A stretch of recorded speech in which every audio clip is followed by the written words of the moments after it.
तो आज बड़ी खबरों का दिन है और लगातार बड़ी खबरों पर हमारी नजर बनी हुई है। आज की दूसरी बड़ी खबर का आप रुख कर लेते हैं। अब बात भारत और चीन की सीमा से जुड़ी बड़ी खबर की। पिछले करीब 9 महीने से तनाव जारी है और तनाव के बाद एलएसी पर पैंगोंग में चीन की सेना पीछे हट रही है और चीन की सरकारी अखबार ग्लोबल टाइम्स ने दावा किया है कि लद्दाख में लाइन ऑफ एक्चुअल कंट्रोल पर भारत के साथ 9 महीने से चल रहा टकराव खत्म हो गया है। और आइए अब सीधे आपको राज्यसभा लिए चलते हैं, सुनते हैं रक्षा मंत्री राजनाथ सिंह का बयान आज अहम है। भारी संख्या में शस्त्र बल तथा गोला बारूद आदि इकट्ठा कर लिया गया था। चीन द्वारा एलएसी के आसपास कई बार ट्रांसग्रेशन का भी प्रयास किया गया था। हमारी सशस्त्र सेनाओं ने उन सभी प्रयासों के दृष्टिगत उपयुक्त जवाबी कार्रवाई की थी। राष्ट्र के साथ इस सदन ने भी उन वीर भारतीय सैनिकों को श्रद्धांजलि दी थी जिन्होंने भारत की सीमा की रक्षा करते हुए अपना बलिदान दिया था। आज मैं इस सदन को कुछ और महत्वपूर्ण डेवलपमेंट्स के बारे में बताना चाहता हूं। सभापति महोदय, पिछले वर्ष सितंबर से दोनों पक्षों ने एक दूसरे के साथ मिलिट्री और डिप्लोमेटिक चैनल्स द्वारा संवाद स्थापित कर रखा है। हमारा यह लक्ष्य है कि एलएसी पर डिसएंगेजमेंट तथा यथास्थिति हो जाए ताकि पीस एंड ट्रैंक्विलिटी पुनः स्थापित हो सके। मैं संक्षेप में वहां की ग्राउंड सिचुएशन के बारे में सदन को दोबारा अवगत कराना चाहता हूं।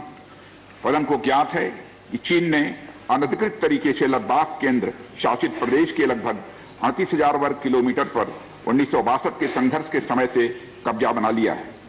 इसके अतिरिक्त पाकिस्तान ने अनधिकृत तरीके से पाक ऑक्युपाइड कश्मीर में भारत की लगभग 5,180 वर्ग किलोमीटर भूमि तथा कथित चीनो पाकिस्तान बाउंड्री एग्रीमेंट 1963 के तहत चीन को दे दिया है। इस प्रकार चीन का 43,000 वर्ग किलोमीटर से ज्यादा भारतीय भूमि पर अनधिकृत कब्जा है। चीन पूर्वी क्षेत्रों में भी अरुणाचल प्रदेश की सीमा पर करीब 90,000 वर्ग किलोमीटर 90,000 वर्ग किलोमीटर भूमि को अपना बताता है। भारत ने इन अनजस्टिफाइड क्लेम्स तथा अनधिकृत कब्जे को कभी भी स्वीकार नहीं किया है। सभापति महोदय, मैं सदन को यह भी बताना चाहता हूं कि भारत ने चीन को हमेशा यह कहा है कि बाइलेटरल रिलेशन दोनों पक्षों के प्रयास से ही विकसित हो सकते हैं। साथ साथ ही सीमा के प्रश्न को भी बातचीत के जरिए ही हल किया जा सकता है, परंतु एलएसी पर पीस एंड ट्रैंक्विलिटी में किसी प्रकार की प्रतिकूल स्थिति का हमारी बाइलेटरल टाइज पर बुरा असर पड़ता है। इससे चीन भी अच्छी तरह अवगत है। कई हाई लेवल ज्वाइंट स्टेटमेंट में भी यह जिक्र किया गया है कि एलएसी तथा सीमाओं पर पीस एंड ट्रैंक्विलिटी कायम रखना बाइलेटरल रिलेशन के लिए यह अत्यंत आवश्यक है। सभापति महोदय, पिछले वर्ष से चीन के द्वारा उठाए गए कदमों के कारण पीस एंड ट्रैंक्विलिटी पर प्रतिकूल असर पड़ा है। इसके फलस्वरूप चीन और भारत के संबंधों पर भी प्रभाव पड़ा है। उच्च स्तर पर चीन के साथ कई बार बातचीत के दौरान, जिसमें मेरे द्वारा चीनी रक्षा मंत्री के साथ पिछले सितंबर की विदेश मंत्री श्री जयशंकर जी की चीनी विदेश मंत्री के साथ तथा हमारे एनएसए श्री अजीत जी डोभाल की अपने चीनी काउंटर पार्ट के साथ बातचीत शामिल है। हमने स्पष्ट कर दिया है सभापति महोदय कि यह अत्यंत आवश्यक है कि एलएसी के सभी फ्रिक्शन पॉइंट पर डिसएंगेजमेंट किया जाए ताकि पीस एंड ट्रैंक्विलिटी पुनः स्थापित हो सके। सभापति महोदय, पिछले वर्ष मैंने इस सदन को अवगत कराया था कि एलएसी के आसपास ईस्टर्न लद्दाख में कई फ्रिक्शन एरियाज बन गए हैं। चीन ने बड़ी संख्या में सेना एवं गोला बारूद आदि भी एलएसी के आसपास तथा उसके पीछे अपने क्षेत्रों में इकट्ठा कर लिया है। हमारे सशस्त्र सेनाओं द्वारा भी भारत की सुरक्षा की दृष्टि से एडिक्वेट तथा इफेक्टिव काउंटर डिप्लॉयमेंट भी किए गए हैं। मुझे यह बताते हुए सभापति महोदय गर्व महसूस हो रहा है कि भारतीय सेनाओं ने इन सभी चुनौतियों का डटकर सामना किया है सभापति महोदय, तथा अपने शौर्य एवं बहादुरी का परिचय पेंगांग त्सो के साउथ एवं नॉर्थ बैंक पर दिया है। सामरिक दृष्टि से महत्वपूर्ण कई क्षेत्रों को चिन्हित कर हमारी सेनाएं कई पहाड़ियों के ऊपर तथा हमारे दृष्टिकोण से उपयुक्त अन्य क्षेत्रों पर भी मौजूद हैं। भारतीय सेनाएं अत्यंत बहादुरी से लद्दाख की ऊंची दुर्गम पहाड़ियों तथा कई मीटर बर्फ के बीच में भी सीमाओं की रक्षा करते हुए अडिग हैं और इसी कारण हमारा एज बना हुआ है। सभापति महोदय, हमारी सेनाओं ने इस बार भी यह साबित करके दिखाया है कि भारत की संप्रभुता एवं अखंडता की रक्षा करने में वे सदैव हर चुनौती से लड़ने के लिए तत्पर हैं और अनवरत कर रहे हैं। सभापति महोदय, पिछले वर्ष से मिलिट्री एंड डिप्लोमेटिक लेवल पर चीन के साथ हमारा संबंध बना रहा है। इस बातचीत में हमने चीन को यह बताया है कि 3 सिद्धांतों के आधार पर हम इस समस्या का समाधान चाहते हैं। फर्स्ट, दोनों पक्षों द्वारा एलएसी को माना जाए और उसका आदर किया जाए। दूसरा, किसी भी पक्ष द्वारा यूनिलेटरली स्टेटस को बदलने का प्रयास न किया जाए। तीसरा, सभी समझौतों का दोनों पक्षों द्वारा पूर्ण रूप से पालन किया जाए।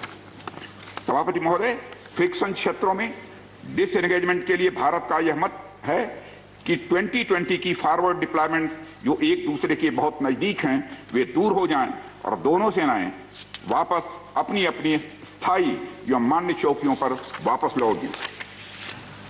सभापति महोदय, बातचीत के लिए हमारी स्ट्रेटेजी तथा अप्रोच माननीय प्रधानमंत्री जी के इस दिशा निर्देश पर आधारित है कि हम अपनी 1 इंच जमीन भी किसी और को नहीं लेने देंगे।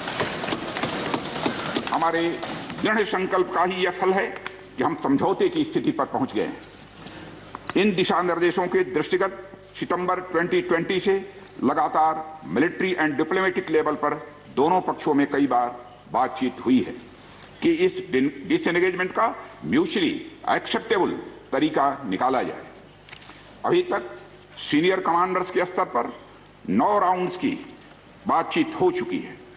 राजनयिक स्तर पर भी WMCC यानी working mechanism for consultation and coordination of India China border affair के तहत भी बैठकें होती रही हैं। सभापति महोदय, मुझे सदन को यह बताते हुए खुशी हो रही है कि हमारे इस अप्रोच तथा सस्टेन्ड टॉक्स के फलस्वरूप चीन के साथ पैंगोंग लेक के नॉर्थ एवं साउथ बैंक पर डिसएंगेजमेंट का समझौता हो गया है और इस बात पर भी सभापति महोदय इस बात पर भी सहमत हो गई है कि पैंगोंग लेक से पूर्व पैंगोंग लेक से पूर्ण डिसएंगेजमेंट के 48 आवर्स के अंदर सीनियर कमांडर स्तर की बातचीत हो तथा बाकी बचे हुए मुद्दों पर भी हल निकाला जाए।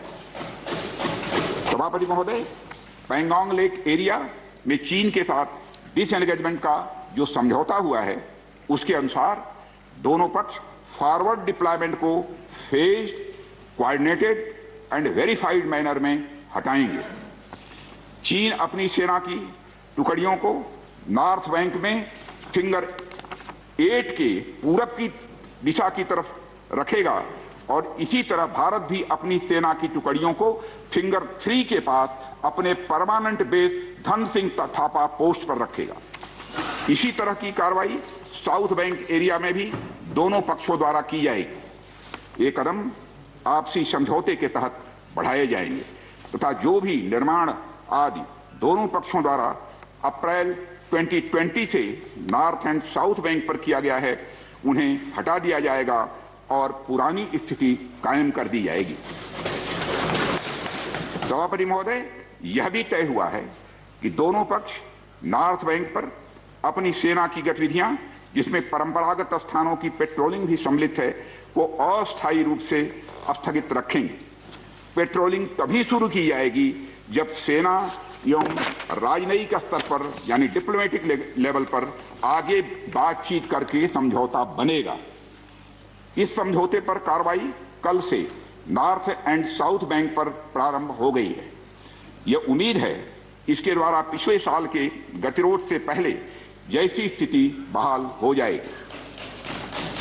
सभापति महोदय, मैं इस सदन को आश्वस्त करना चाहता हूं इस बातचीत में हमने कुछ भी खोया नहीं है सभापति महोदय। सदन को यह भी जानकारी देना चाहता हूं, अभी भी एलएसी पर डिप्लॉयमेंट तथा पेट्रोलिंग के बारे में कुछ आउटस्टैंडिंग इश्यूज बचे हुए हैं। इन पर हमारा ध्यान आगे की बातचीत में रहेगा। दोनों पक्ष इस बात पर सहमत हैं कि बाइलेटरल एग्रीमेंट्स तथा प्रोटोकॉल के तहत पूर्ण डिसएंगेजमेंट जल्द से जल्द कर लिया जाए। अब तक की बातचीत के बाद चीन भी देश की संप्रभुता की रक्षा के हमारे संकल्प से पूरी तरह और अच्छी तरह अवगत है। हमारी यह भी अपेक्षा है कि चीन द्वारा हमारे साथ मिलकर बचे हुए मुद्दों को हल करने का पूरी गंभीरता के साथ प्रयास किया जाएगा। सभापति महोदय, मैं इस सदन से आग्रह करना चाहता हूं कि मेरे साथ संपूर्ण सदन हमारी आर्म्ड फोर्सेस की इस विषम एवं भीषण बर्फबारी की परिस्थितियों में भी शौर्य और वीरता के प्रदर्शन की भूरी भूरी प्रशंसा करे। और सभापति महोदय, मैं ये कहना चाहता हूं कि जिन शहीदों के शौर्य और पराक्रम की नींव पर यह डिसएंगेजमेंट आधारित है, उन्हें देश सदैव याद रखेगा। सभापति महोदय, मैं इस बात से भी पूरी तरह से आश्वस्त हूं कि यह पूरा सदन, चाहे कोई किसी भी दल का क्यों न हो, देश की संप्रभुता, एकता और अखंडता और सुरक्षा के प्रश्न पर एक साथ खड़ा है और एक स्वर से समर्थन करता है कि यह संदेश केवल भारत की सीमा तक ही सीमित नहीं रहेगा, बल्कि पूरे विश्व को जाएगा। सभापति महोदय, यह बात मैं विश्वास के साथ कह सकता हूं। धन्यवाद सभापति महोदय। जय हिंद। धन्यवाद। Thank you, Defense Minister. We will be going to discuss budget. Mr. Subhash Chandra Bose was on speaking. नमस्कार, मैं हूं मानक गुप्ता। अगर आपको हमारा ये वीडियो पसंद आया हो तो इसे लाइक और शेयर जरूर करें, और हां, हमें सब्सक्राइब और फॉलो करना ना भूलें ताकि आप देश और दुनिया की कोई खबर मिस ना करें। तो जुड़े रहिए हमारे साथ और देखते रहिए News 24।